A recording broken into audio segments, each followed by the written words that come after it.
I don't know if y'all know this, but I just hit 20 subscribers. And you know what that means. It's time for me to switch up on my day ones.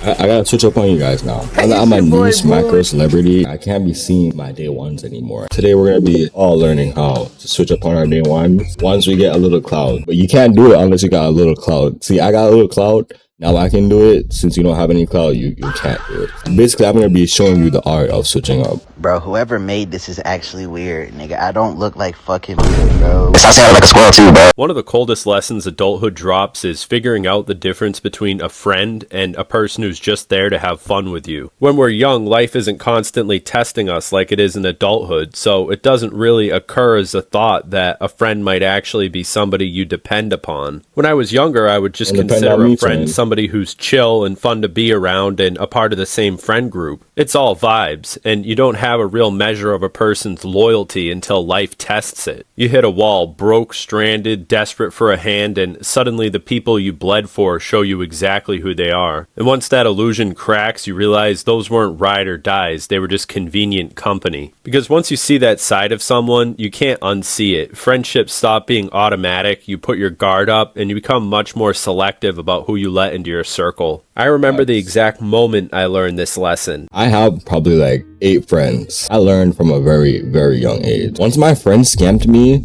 on Adopt Me, I never trusted anyone ever again. Getting scammed that one time on Adopt Me changed my life forever. So that resulted in so much trauma. I literally only have 8 friends in real life, all because of that one friend on Adopt Me scamming me my whole inventory. In that moment, I decided that it was time to ghost out of my day one friend group. So I'm going to tell this story, and I hope you listen. I hope you take this lesson, and if you relate to anything I'm saying here, then I would suggest you reevaluate your friend group as well. Or at the very least, run a quick systems check on the people who you consider to be day ones, and put yourself in a situation that they could easily get you out of, and see if they lend a helping hand. This could be as simple as just sending a quick text right now. Just text the people you consider to be day ones, tell them you're in a jam, and see how they respond. Because believe me, it's better to know if people are going to have your back now than if it becomes an emergency and you have to find out the hard way. So take my word for it, because this is a lesson I definitely had to learn the hard way. I was far too loyal to the members of my original friend group just because they were there from the beginning. I made the mistake of thinking that people were my true friends just because I had known them for years. Alright, so let's get into the story. Picture this. I grew up outside the city of Boston, so basically all of New England was my playground. I'm sitting here watching this video, and I just can't help the thought that this guy just sounds like a bitch. He just sounds like a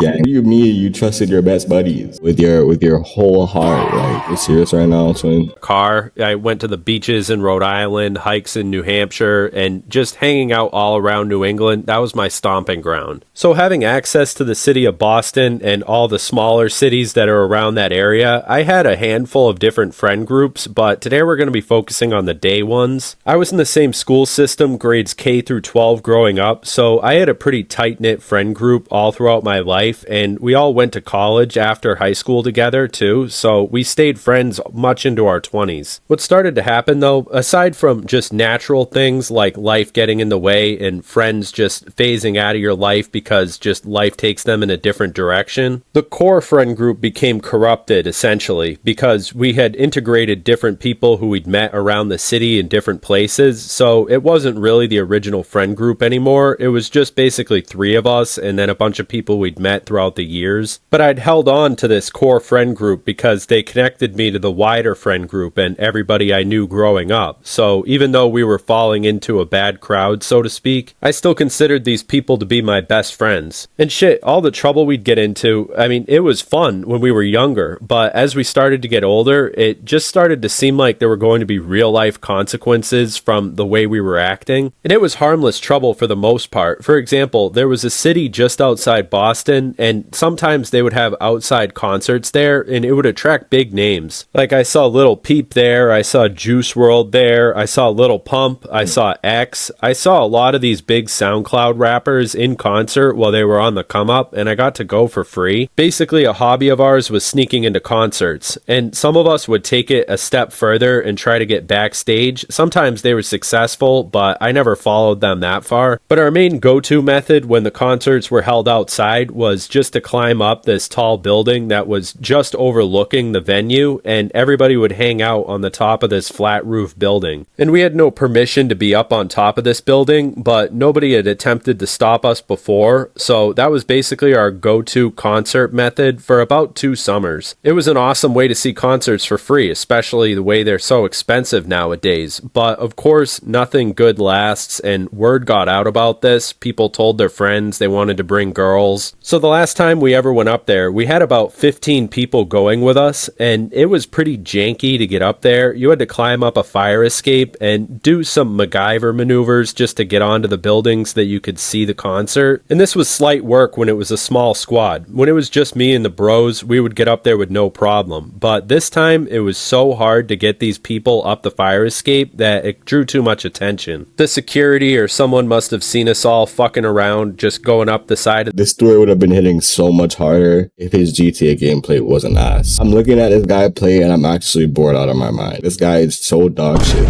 at GTA. Why would he put GTA gameplay? people going to a concert, and they were probably already on the lookout for people who were causing trouble from that crowd. So once the flashlights came out and security was busting the people who were at the bottom of the fire escape, I was like, holy shit, because me and bro were already at the top of the building, so we had to pull some parkour shit to get down. So then it took us a little while to get reunited with the people we actually came with, but the person who originally gave us a ride was nowhere to be found, and they'd told me that he'd gone home. I guess he got scared, ran to his car by himself, and just drove away. So we start blowing up his phone because, of course, we want to make our exit too. I mean, we've already overstayed our welcome in this unfamiliar city, and we're hours away from home. So luckily it was the summer, but we basically just spent the night walking around the city, and I remember just being so pissed that night, and I couldn't believe that he would leave us stranded there. This person who I'd known for years, he wasn't one of the people who I went to high school with K through 12, but he was still somebody I'd known for quite a long time, and I thought he'd at least get me out of a jam. So that was the last time I went on one of those escapades, and I just felt stupid. I was like, next time I go to a concert, I'm just gonna pay. And actually, I haven't been to a concert since then. And my association with that so-called friend ended that night. And that was actually the first time I completely cut somebody off who I had considered to be a friend, but it burned me, and I learned a valuable lesson. When the shit hits the fan, that's when people show their true colors. So that was my first experience unfriending someone IRL, but it stuck with me. At the same time, I was still loyal to my day ones, I would still hang out with them, but we wouldn't go and do stuff like that anymore. I mean, they still would, but I wouldn't go with them. So I started to focus on doing more responsible shit, and my best friend at the time had a similar revelation as I did. So me and him sort of broke off from the pack, and he was a true day one, somebody I'd known throughout this entire time. We're actually going to call him Jimmy. That's not his real name, but I don't want to put bro on blast. So what me and Jimmy ended up doing for fun was trying to resell shit that we'd find at flea markets and other places online, and basically we were trying to hustle. We were into that e-commerce shit heavy.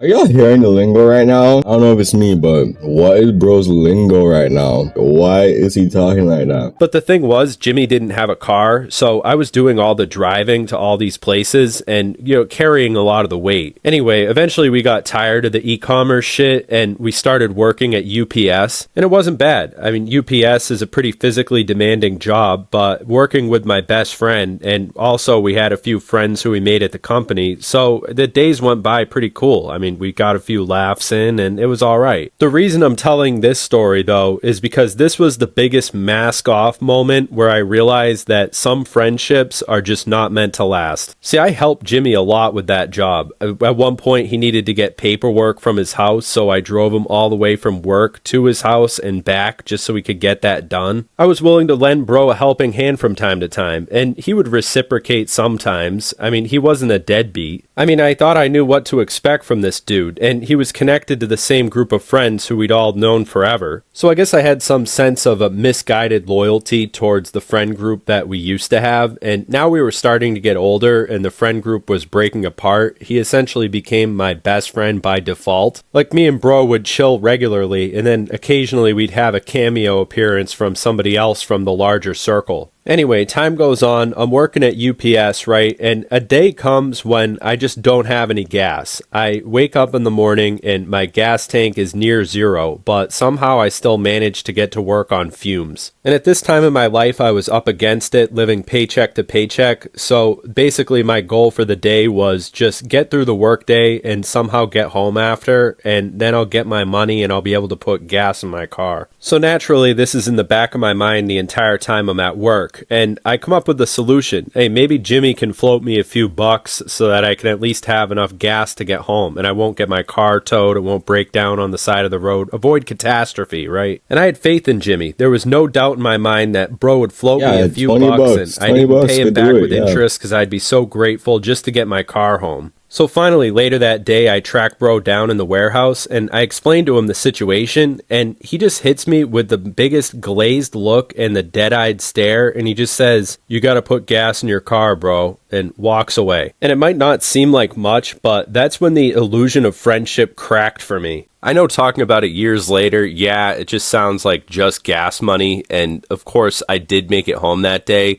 Actually, some random stranger lady gave me $5 because I went to the gas station and I was just putting like 50 cents. I basically took all the change that I had in the center console and I was just giving it to the gas station clerk like, "Oh, here's 49 cents. And it was crazy. The people in the gas station thought that it was way more serious than my actual so-called friend did. And I remember driving home just fuming. I mean, I was disillusioned. It completely shattered my worldview of friendship. Just the fact that this person who I'd known for so long didn't care if my car broke down on the side of the road. I'm trying so hard to focus on this video. I'm trying so hard, but stop being so ass.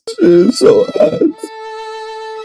Group, I decided to just slowly phase myself out. I didn't make a big deal out of it. I didn't send any text to him or anything like that. I still haven't really talked to him about it till this day. And that wasn't the last time we hung out either. That was definitely the last time I let him in my car. I mean, I didn't give bro a ride anywhere after that, but we definitely hung out a few times and like when the group got together. So over time, I would just prioritize other things besides hanging out with my friends. I would say yes a few times, do a few things with them, but most of the time I would say no. I would be busy doing other things or just stay home and do nothing instead. I realize these people aren't actually people I can depend upon. I mean, it's nice to have friends who you've known your entire life, and it's hard to give that up because you want day ones and you'll never have friends like you did when you were younger. But I guess that's the point. When you're young, you have the luxury of caring about, oh, are these people fun to hang out with? And if the vibes are right, then it's cool. But when you're older, it's like if my back was against the wall and these people were the only ones I could depend upon to get me out of a bad situation, would they actually help me? And that situation where that other dude left me stranded in the city that one time, well, that actually contributed a lot to it because at the time I thought, well, I don't know him that well. I mean, I've only known him for a few years. But the situation with Jimmy taught me that it doesn't matter how long you've known somebody, that your friends could just drop the ball on you and just not be there for you. They don't need to stab you in the back. They just need to basically flatline. So fast forward to now, I'm still in contact with all those people. I still have them on social media, and it's fine sending them a text every now and again, and I'll probably see them again in the future, but I don't plan on going back and hanging out like I used to. Especially because a couple of them never grew up out of that phase. They're still chilling like it's 2016, and